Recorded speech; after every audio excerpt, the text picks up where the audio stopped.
So this is a post that I saw yesterday, one day ago, by Canon, the CEO of Icon. And it's a product launch post. They just launched their product. And as you can see, the engagement on this post is pretty damn good. 4,000 plus likes, 4,600 comments, 200 shares. So I saw this. I didn't know this guy before. And I was like, if someone would have asked me to sit down and try to engineer the most perfect post to do a product launch on LinkedIn, I don't think I would have come up with something better than this.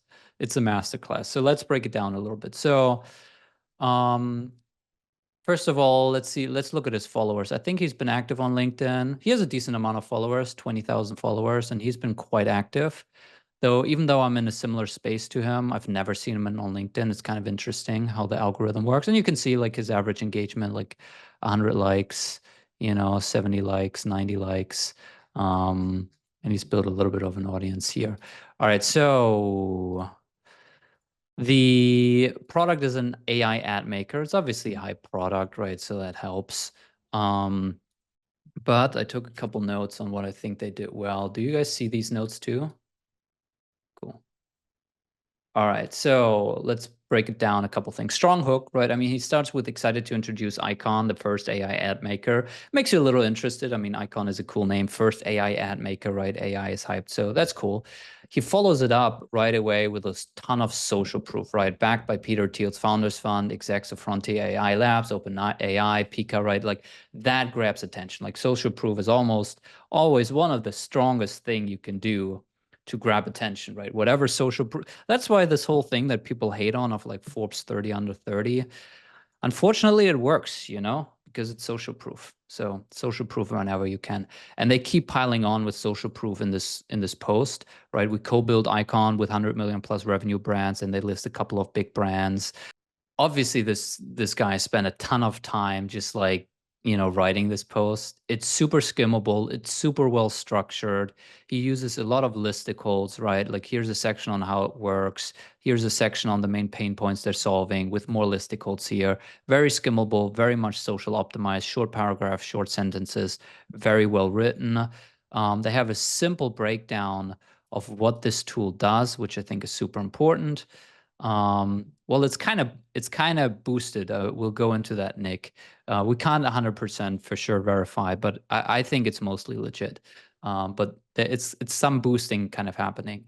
Now, what I think is super strong, let's see, can you guys hear the sound? Can you tell which one of these ads? Yes? Okay. Let's watch the first 10 seconds of this video because I think it's again a masterclass. Can you tell which one of these ads is AI?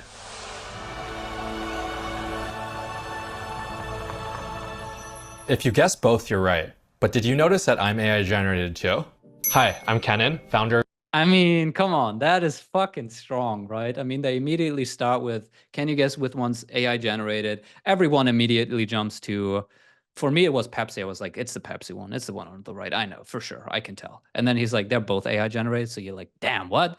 And then obviously next wow moment, he's like, did you know I'm AI generated too? And then it jumps to the real him. I don't know if that's actually real. That looks a little bit like this is AI generated apparently, and that's the real him. Maybe that's just a PR stunt. I don't know. Maybe that's actually how good AI is at this point, or maybe they literally created two shots to just, create that little fake moment. But right, strong hook, and it's different from the copy, right? I think that's another one. He could have just started the video with the same hook that he started the text with, but they chose a different, more visual hook for the video while using a more social proof text-based hook for the text, obviously, right? So separate hook for video and text, conversation starter at the video with a fake AI. And then I think the last thing that's just super, super smart is you guys probably seen these giveaway lead magnet posts on LinkedIn that go viral where people are like, hey, I spent 30 hours building this complete playbook, ebook, breakdown, and you just comment down below with LinkedIn or playbook and I'll send it to you, right? And they combined the product launch post with this. So at the end, they say, if you've made it this far, we have a surprise for you. We had an internal Google Drive with 1,000 winning ads from brands doing 20 million in revenue. To the right person, this could be worth 100K plus. Today, we're giving it away for free. Comment icon below, and I'll send you the Google Drive link. And turns out, obviously, that a ton of the 4,000 comments are literally just people saying icon because they want to get this thing. So they just completely gamed the algorithm, right? They understood this whole lead gen game and they combined that with their launch post. So I think, it's just super smart. And I wanted to make a separate point on this a little bit because I do feel like there was a ton of like funding announcements this week and kind of go-to-market tech. I don't know if you guys been seeing them, but like Clay, Hockey Stack, Aligned, Warmly, like everyone announced what felt like their Series A funding round. And here's, for example, the one by Galaga on Aligned, right? We raised 8 million, got some really great engagement. I mean, he has a big audience by now. And I think sometimes people look at this as vanity, but we know that this is not vanity because we have other founders who are doing this, talking about the behind the scenes of what this is doing for them. For example, there's a newsletter by Austin Hughes, who's the co-founder and CEO at Unify, and he talked about how their funding announcement post generated 494 meetings and 6 million plus in pipeline. And this was not just one post. They posted through multiple people at the company, and they posted on both LinkedIn and X and through a couple other channels, right? But all in all, it in total generated this amount of pipeline. So I think it's very clear now that if you're a VC-backed company, which most companies aren't, but if you are and you have a funding, you need to make sure that you use this announcement very strategically. And there's a new PR playbook, right? It is not reaching out to TechCrunch anymore, though you probably want to do that too if you can, but it's using social X and LinkedIn to leverage the founder. And ideally, the founder has been already building an audience like Canon has. He already had. I'm actually curious how many followers this post generated. It could be up to 1,000 new followers or even more. You already have a following, and then you use that audience that you own to announce it, but you're very strategic and smart about it. Right? This was not a post that he quickly wrote up on the day of the announcement in half an hour. This is a post that was probably in the making a month before the announcement and reworked many, many times over. Plus, obviously, the video took a lot of work to get it to this production quality, right? And then at some point, they do like a product demo, which is super strong. They have more social proof, right? Founders Fund, all of that stuff. There's another one where Gal talked about it because he did this announcement a week ago, right? And then a couple days ago, he posted, within 2 days of our Series A announcement, Align closed 37 deals, got 55 inbound demos, and saw 47 community posts. And actually, it was this comment underneath that I saw where Tim Davidson said, and here I thought funding announcement were just vanity announcements. And Gal said, yeah, I thought so too, but they're not. Like, they are a big tool in your toolkit that you want to make sure that you squeeze and leverage when you have it. But there's other things like that, even for bootstrap companies, right? Maybe you have a big partner announcement, maybe you're opening a new office, maybe you are launching a new integration or a new feature. Like, there's smaller versions of that maybe don't quite gather the amount of reach and attention as something like this. But this is the new 2025 PR playbook, right? Important to note here, this funding announcement, this product launch happened through the personal profile of the founder. I mean, you guys are all here. I think you guys all believe it, but it was not through the Icon company page. It was not through TechCrunch. It was through the founder's LinkedIn profile that they did the main major announcement that they're launching this product. So I'll drop this newsletter. Let me guys know if you want to drop in it, if you want me to drop any of the other links. Any questions or comments on this, guys? What's up, Ishan? Hey, hi, Finn. Great breakdown. So I just wanted to know, what are few things that if you were to do, what would you have improved there in that post? I mean, I had like one note. Maybe the one thing that I would have changed is the second sentence. I would have put it right behind this one. Reasoning being that on desktop, you obviously get previewed the first 3 lines of any post, right? If you're on your Yeah. feed, there's 1 line, 2 line, 3 lines, and then there's more. So if you're on desktop for this post, it works great because you basically see this. So you have the social proof above the fold. But if you're on mobile, you only have 2 lines of text, right? And so people only see this and then they see an empty line. So you're missing this big social proof, Yeah. especially in the space that they're in, above the fold. So maybe I would have just included that sentence right here. But I mean, it's kind of like when you get a performance like this, I probably wouldn't tweak anything. I saw a comment here in the chat.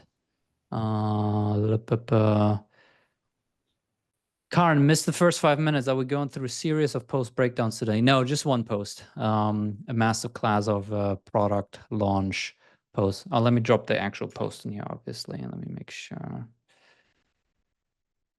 But I might do more of these. I think, obviously, last week they talked about the direct response framework for LinkedIn, and I think, you know, there's so many different schools on how to approach LinkedIn or social or founder branding or however you want to call it, and different people find what works for them. I just naturally gravitate towards those who engineer it. You know, like there's a lot of people who just say, you know, just post daily. That's it. Just make sure every day you put something out, whatever process or non-process you have, to make sure that every day you just post something. Whether it's on the day, you just block 30 minutes and you get it done, or once a week you block 2 hours to write 5 posts and then you schedule them out. Just post 5 things and don't look at your metrics, don't look at your analytics. And then there's some people who engineer this shit, right? Like this post is engineered. The stuff that Gal Aga puts out is engineered. And I think there's a lot of leverage in reverse engineering, you know, who's my audience? What do they care about? What insights can I share that apply to those people? Where does my product tie into those insights, that when someone reads those insights and have that problem, my product naturally becomes a step in the whole process, right? And so the scary thing about it is that you might spend, you know, I don't know how many hours Cadence spend on that launch post, probably a bunch of hours. And if it then flops and you get 30 likes, you look super stupid, right? But I don't know, and I'm sure this is also partly a survivorship bias, but yeah. Cool. Any other questions on this, or any other questions, you know, like part of this the weekly, making this weekly live again, even when I don't have guests, is to also open it up for any questions that you guys might have about, you know, founder branding, LinkedIn content, anything that you feel like I could maybe slightly be helpful with, even if it doesn't particularly apply to, you know, the launch post or this particular framework. So happy to answer any questions if you have any, guys. This is really Finn, helpful. Nick here. Hi. To my Hi. earlier question in the chat about boosted post, I have a couple people in my network who are also doing quite well in terms of engagement, Yeah. even though I don't particularly think their posts are that good. Yeah. Like they're a bit too cookie cutter. So I'm like, my suspicion is that most of these are bought by or in somehow influenced by boosted posts. Are there any signals that you can look out for to see if someone else's post is boosted, unless you're seeing the promoted version? Mm-hmm. So one, there's a bunch of different iterations on boosted, right? I think like literal bots is actually not that common. What I've seen for sure is engagement pods, right? So like a bunch of people getting together and they say, we all like each other's posts, right? And there's also automated things with certain tools that allow you to do that, where if you have multiple people in there, you just add them and they like each other's posts, right? Or comment on them. I would say one signal is either if the comments, there's a couple potential signals. Oh, the other version of boosted is I've talked to this founder, and he told me that he paid a quite well-known LinkedIn top voice, right? The people with the blue badge, money every month for that person to engage with his posts. And that person obviously has an audience, I think, of 120,000 followers, something like that. And so with how LinkedIn works, when someone with a lot of followers likes your post, it then, to some extent of their audience, they see it in their feed with like, so-and-so liked so-and-so's post, right? And so that drove a lot of engagement. So there's different versions of that. How to tell? Sometimes it's if there's like a very skewed like to comment ratio, like you have 100 likes, but there's like one comment. But obviously a lot of these pods also comment. So then when you look at the comments, sometimes it's when they're all say the same thing. So it's all just like, great share, thank you for posting.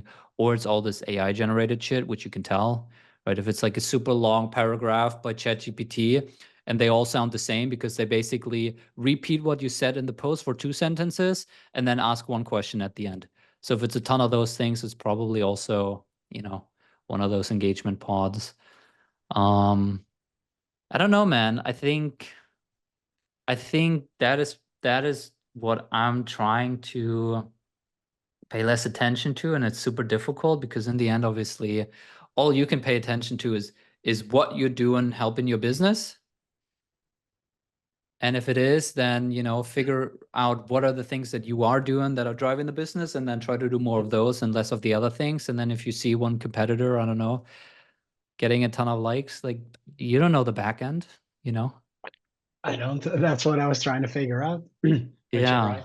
you can't Um, know. Like I talked to a founder the other week. I think I talked about it on the live event 2 weeks ago or something like that, where he booked a consultation, and he is getting a ton of engagement, 200 likes, 100 likes per post, and it's legit engagement. But he's not driving any business from it. And so there is obviously a lot of people who get fake likes, and then there's also a lot of people who get a lot of real likes, but it's doing nothing for the business, or it's not like I know a ton of people on LinkedIn who as like the big influencers who get like 600 likes per post, and they're making 7K per month, right? Because it's all the wrong audience. It's all like content creators and personal branding strategists, but it's not CEOs or founders who might actually buy from them, stuff like that, right? So I don't know. It's I'm yeah, rambling that's a here, good but point. No, but that's a good point. That's actually something I wrote down as a discussion topic. Like building the wrong type of audience, building the wrong type of reach. Um, like obviously when you post something about your own career, like your friends or like old colleagues might like it sure. and might comment, right? But they're not the people that will buy from you. But if you extend that even further, like if they like or comment something, people like them will also be drawn to the post by the algorithm, right? Um, so I think that is something you deliberately need to plan for using when you're using your hashtags, when you're writing your content, when you're asking for engagement. I think engaging the right people, especially in the beginning when you still need to create that larger reach. I think that's essential, and I don't know if there is like a Yeah, and that's why I think silver actually a bullet lot to of it. the engagement pods might actually be hurting people more than they're helping, because when you're in one of these pods, it's a bunch of the same type of people, right? Like there's like if you're a LinkedIn consultant and you join one of these pods and there's 50 other LinkedIn consultants in there, and then they all like each other's posts. Yes, you get 50 likes on every post, but you're signaling to the algorithm that this post is relevant to LinkedIn consultants. Which you are. So it Yeah. would just show it to more LinkedIn consultants. Exactly. Where if you would have just given it its natural course, maybe you would have gotten only 10 likes, but those 10 likes would have actually been the people that this post is supposed to attract, which might have been founders or CEOs or heads of marketing, like real decision makers, right? And so you know what did Warren Buffett say? You don't know who's swimming naked until the tide goes out. So same applies to all of this stuff, right? Yeah, good one. Yeah. Thanks. Any other questions? Yeah, Finn. So I'm curious to know, like in the last, I think the last 6 months or so, your follower base and has grown quite exponentially on the platform. 6 or 8 months, and I could be wrong, but it felt that way. So would be interesting to know from you, what do you feel are some things that you've done consistently that have led to growth, maybe even over the last 9 to 12 months, or the last year? Yeah. And if you were to start from scratch today, what would you do? Yeah, let me pull up. I want to pull up my analytics because I think there's a bigger point to be made here. Here's my analytics. All right, let me share my screen here. What's loading? Refresh. So it's interesting that you feel that way, because I don't think I've exponentially grown in the last 6 or 8 months at all.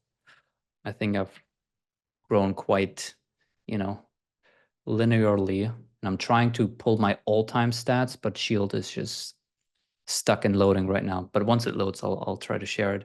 No, I'm not sharing my screen right now. So I think one is perception. It feels maybe to you that way. To me, it doesn't feel that way because I've been posting on LinkedIn since 2018. Okay.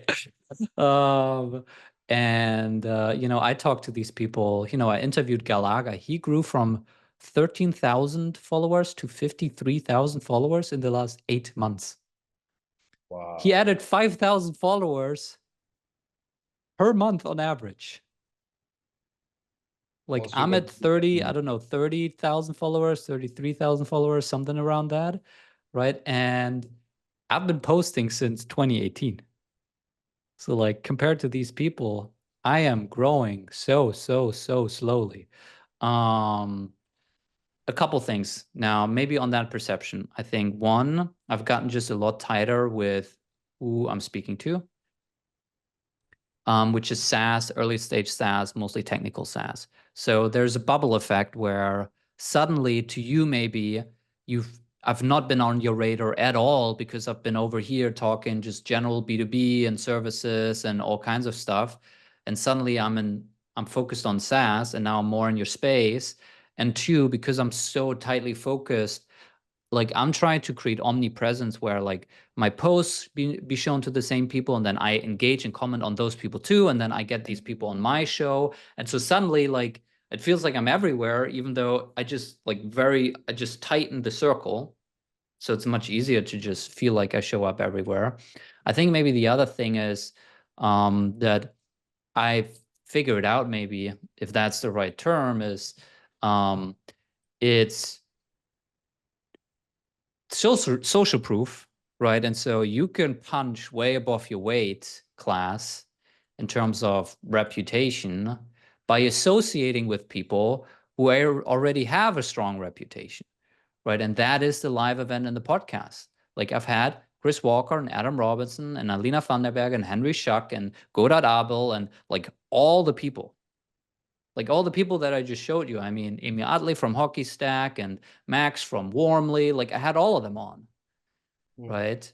And so it's like, damn, if Finn gets to interview these people and he's next to them, and I post videos where it's both me and them in a video, there's like it's a halo effect, right? I'm now being associated with these other people, so I get to borrow brand and reputation from these other people who already did the work of being recognized as thought leaders, right? So I think that's definitely super helpful. Like I noticed this with the live event. I used to always do these with the guests on Zoom and then live stream them on LinkedIn. And at some point I realized that the LinkedIn live stream just doesn't get a lot of engagement. It gets like a couple likes and then maybe a couple impressions. And so I just stopped doing it, live streaming it on LinkedIn. What I realized is that even if my LinkedIn live stream with Adam Robinson or with Chris Walker only gets 1,000 impressions, that's a lot of people just dropping in for a minute or two and then dropping out. And what I noticed, people were mentioning, oh yeah, I saw you did this thing with Chris. Oh yeah, I saw you did this thing with Alina. They don't know what we talked about. They didn't join for the whole 1 hour thing. They just remember that I did this thing with this other person that they admire and look up to. And so that's why I started live streaming them again, because I think that is a super strong association to just build. And that's why I'm also excited about the guest for next week, because it's like the #1 person in the space that we're in. So it's like, so I think that helped. And then to your question of what I would do if I would start from scratch. If I would start from scratch, I would just pick one channel, LinkedIn for me. Maybe for someone else is something else. One channel. I would pick one persona, right?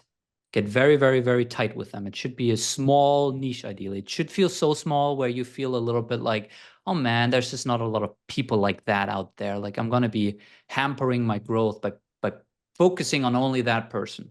It should feel uncomfortable. That's when you know it's tight enough, right? So pick a very tight persona. Maybe that's, early stage SaaS founders doing 1 to 5 million, selling a technical product, right? Like get tight with it. And then I would start a podcast.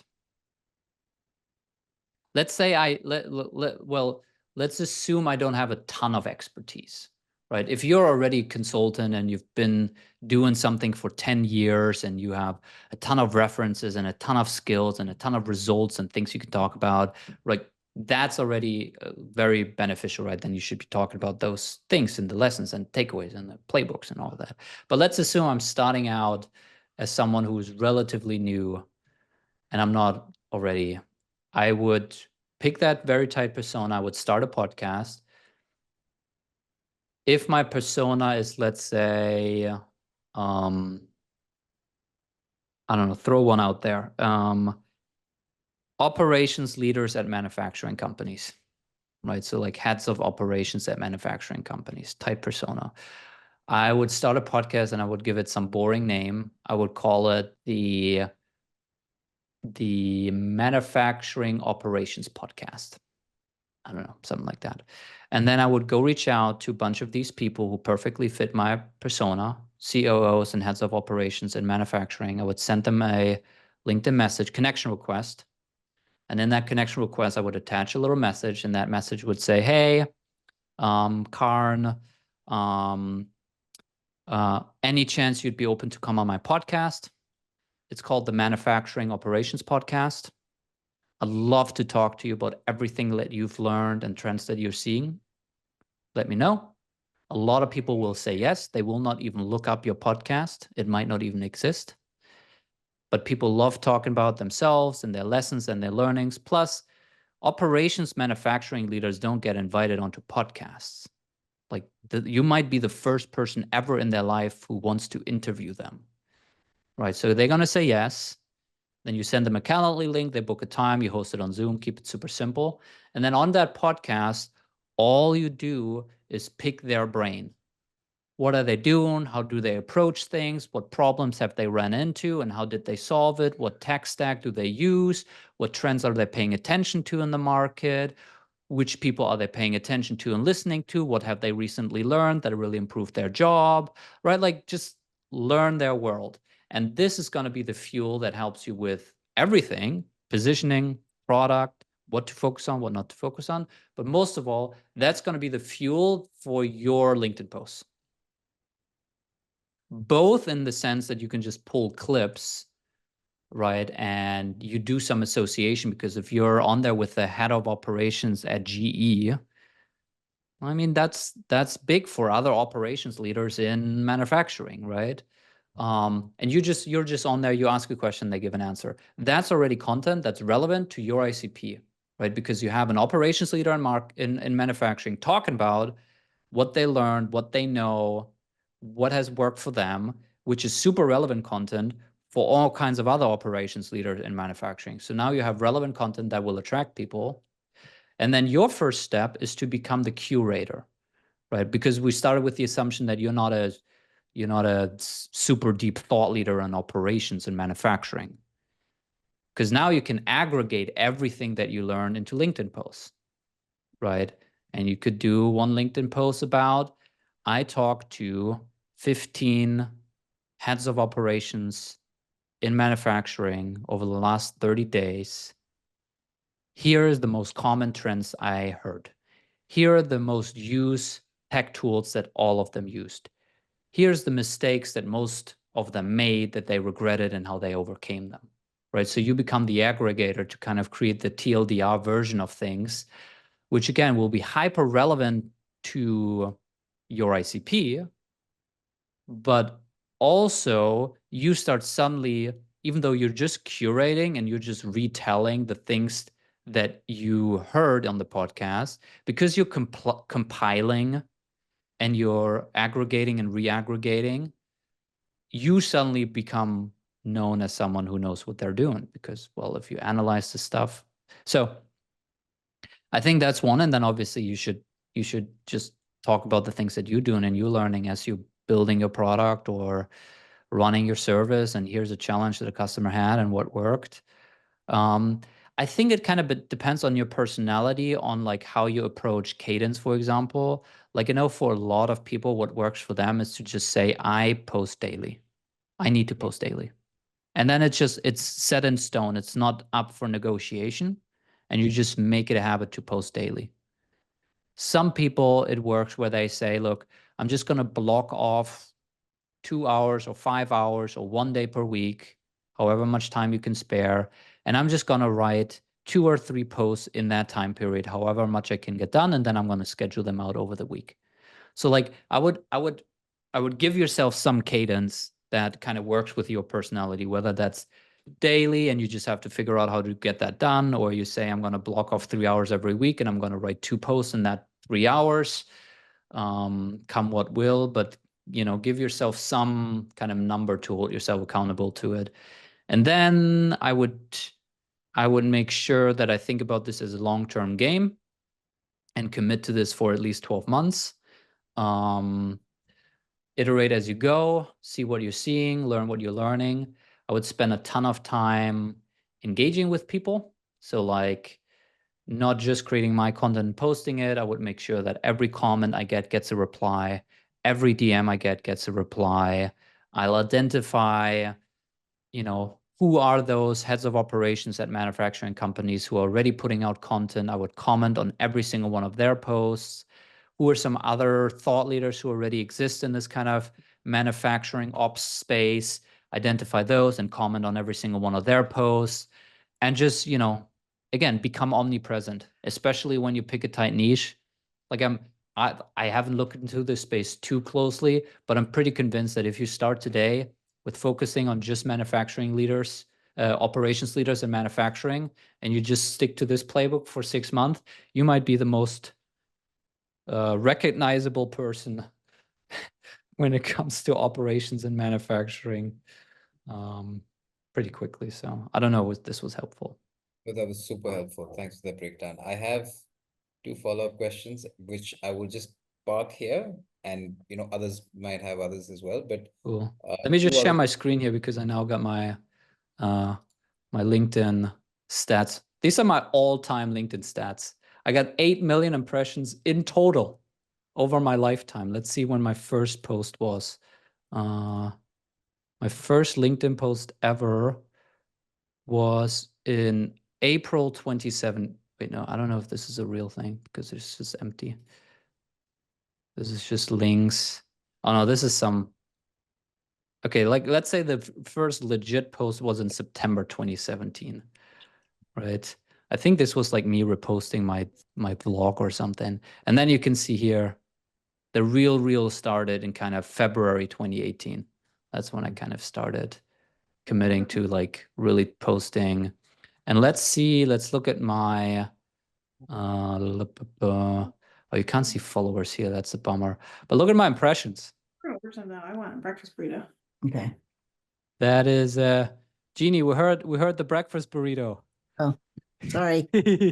No worries, sorry. don't worry. It's pretty linear. Look at this. There's no exponential growth. It's just been a fucking grind. Look at this. You can see a small, tiny bumps here. Like these were my viral posts, right? Like at the time, obviously, if you zoom in a little bit, it looks a lot bigger. But even those viral posts, when you zoom out, they just don't really matter that much over time. Let's look at my most impressions ever on a post. Nope, that's the lowest. Here, 451,000 impressions, 315, 266, 200, 200, 175, 1K.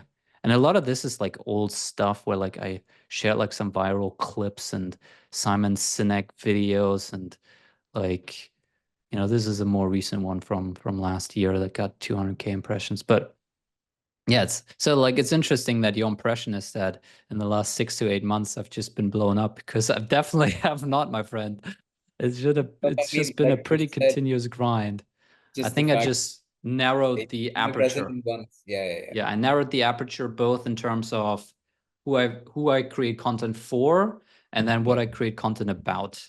Though I started opening that aperture again recently a little bit, mostly to keep myself entertained while doing this, to not burn out. I thought there was a way to see follower growth. Oh, no.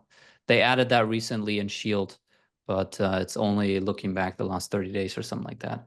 So yeah. Yeah, so if others have questions, of course, please take those first. But the other ones I wanted to ask was mistakes you've made that you would avoid in this if you're starting from zero today, because you obviously haven't had the learning of the last 6 years and more, and following the algorithm, things that you would avoid. And one more is the value of having a newsletter list, because a lot of people in this space doing what you do, vouch for the fact that that's where, because that's something that you own. Otherwise, on living on someone else's platform. Yeah. Of course, mistakes. I don't know if it's a mistake, because early on I think it was kind of intentional, and it helped me just meander my way to wherever I needed to go to, which is, focus. As with everything, focus helps. Focus on a tight persona, focus on, one platform, focus on, one format of post. Like the more focus you can get, the more quickly you can iterate. I think another mistake that I probably learned many times throughout that graph that you saw, I posted about it recently, is momentum is everything. Like, this stuff takes time to get rolling. And I literally had this last year, where last year, it was in February last year, so basically a year ago, when I decided to like take my LinkedIn very seriously.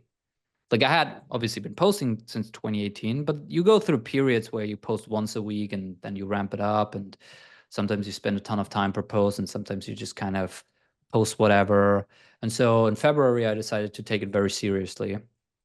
And it took until about, I think, April, May, so 2 to 3 months, until the fruit really came, until that really came to fruition, which essentially was for us inbound.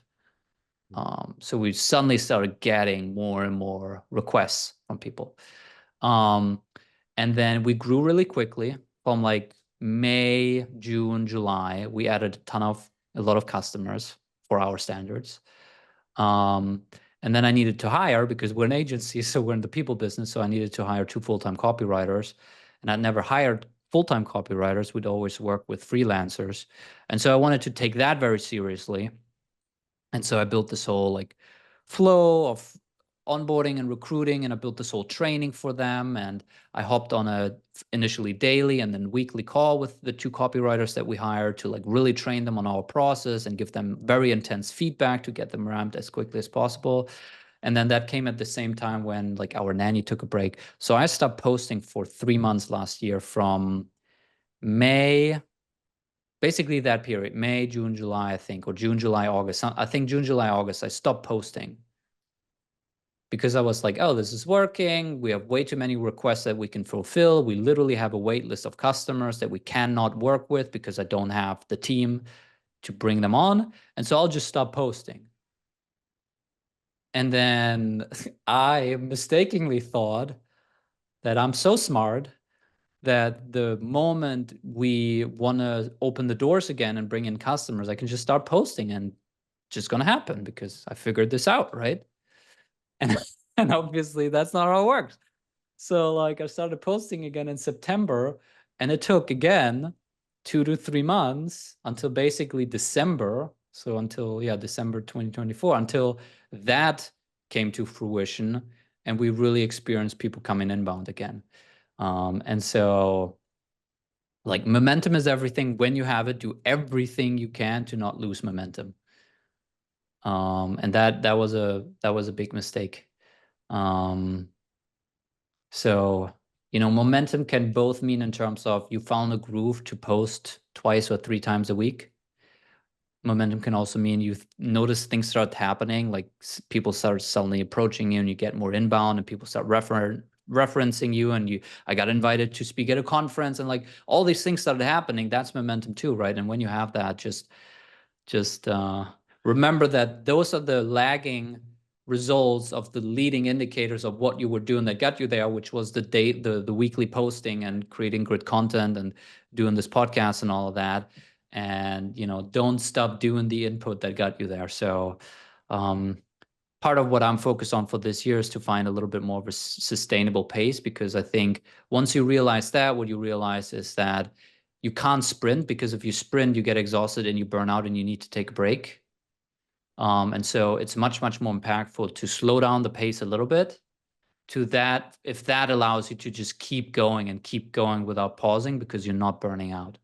And so that's why on my LinkedIn now, I'm maybe not pulling the amount of impressions that I did last year, and I'm definitely putting out a lot more kind of personal content about like thoughts that I have about a village that I want to build and all of that stuff. But it's helping me to enjoy the game and to stay in it and to post something when maybe I didn't have the time to sit down for 2 hours and write this long playbook and really think it through, and instead post something that's more of a quicker write, but it's for me to make sure that I just don't lose momentum and that I enjoy the process as I'm going through it. So yeah, I don't know if that.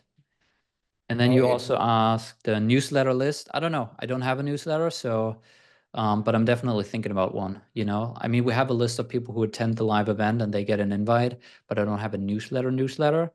I think it's probably the next thing that I'm going to add. And I think newsletters are powerful, not because a newsletter is powerful some way. And I don't think it's powerful because you have an owned audience and you have the emails of people. I think that's whatever. It's because you build a relationship with people. And I think I posted about this today. I posted a thing with Wes Bush where I talk about this a little bit, but I think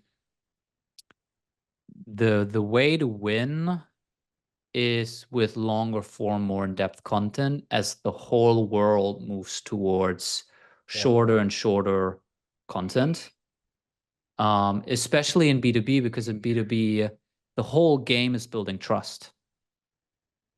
And you build trust by showing that you know what you're talking about.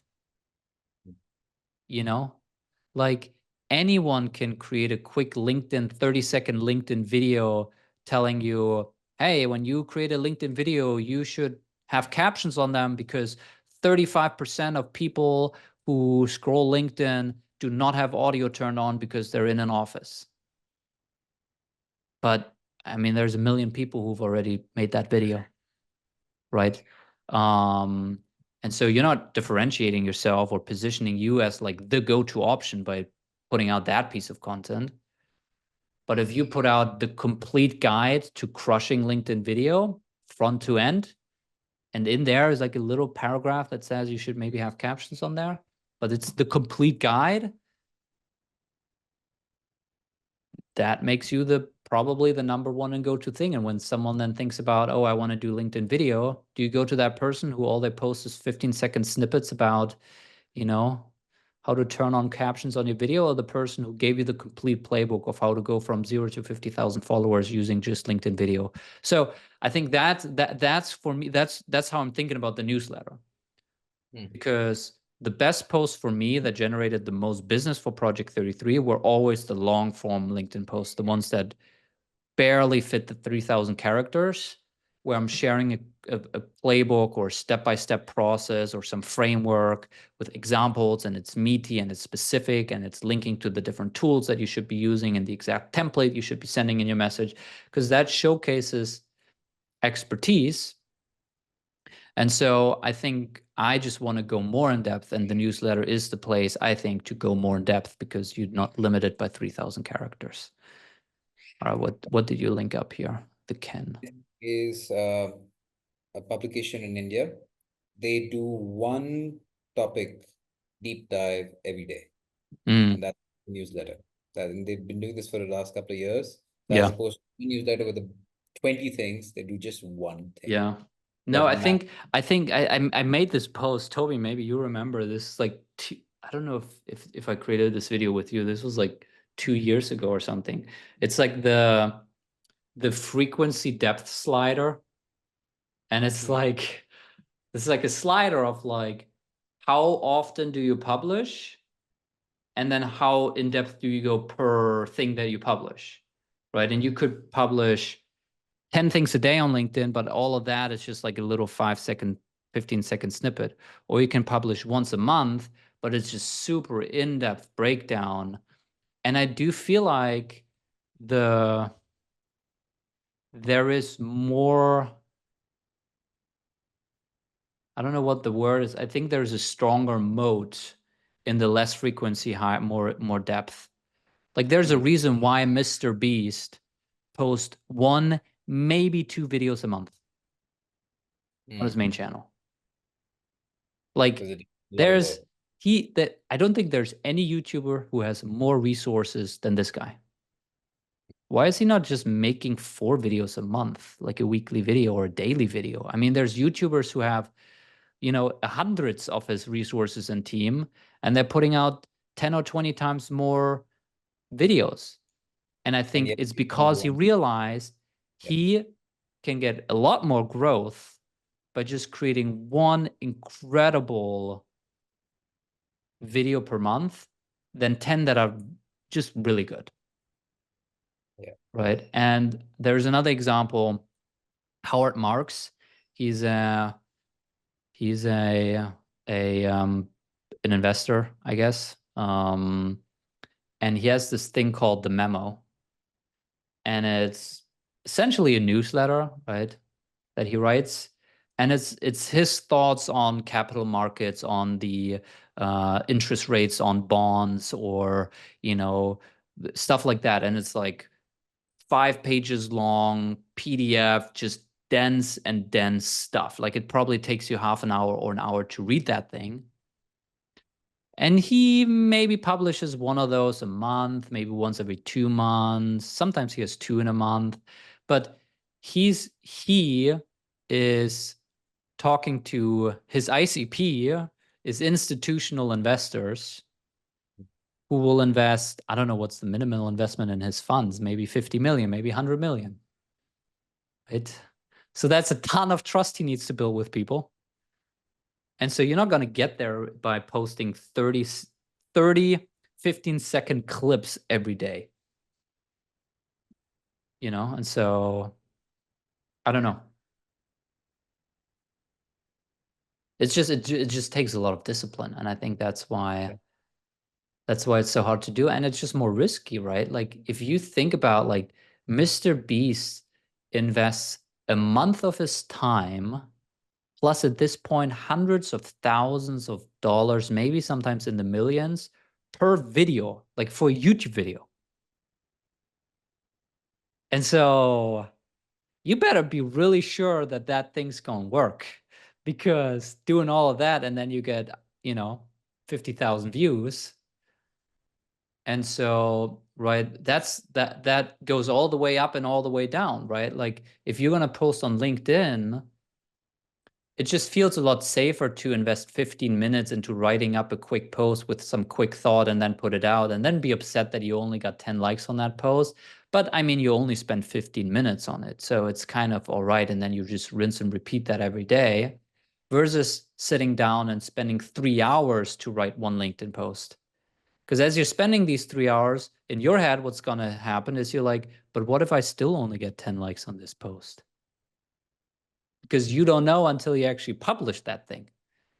And so it's just a lot more risk. And so that's why most people don't do it. And that's what I think is part of why it is a moat. Because most people just are not willing to do that. Most people are not willing to first invest the 3 hours into a post to only then see whether they get the 10 likes or more. So I don't know.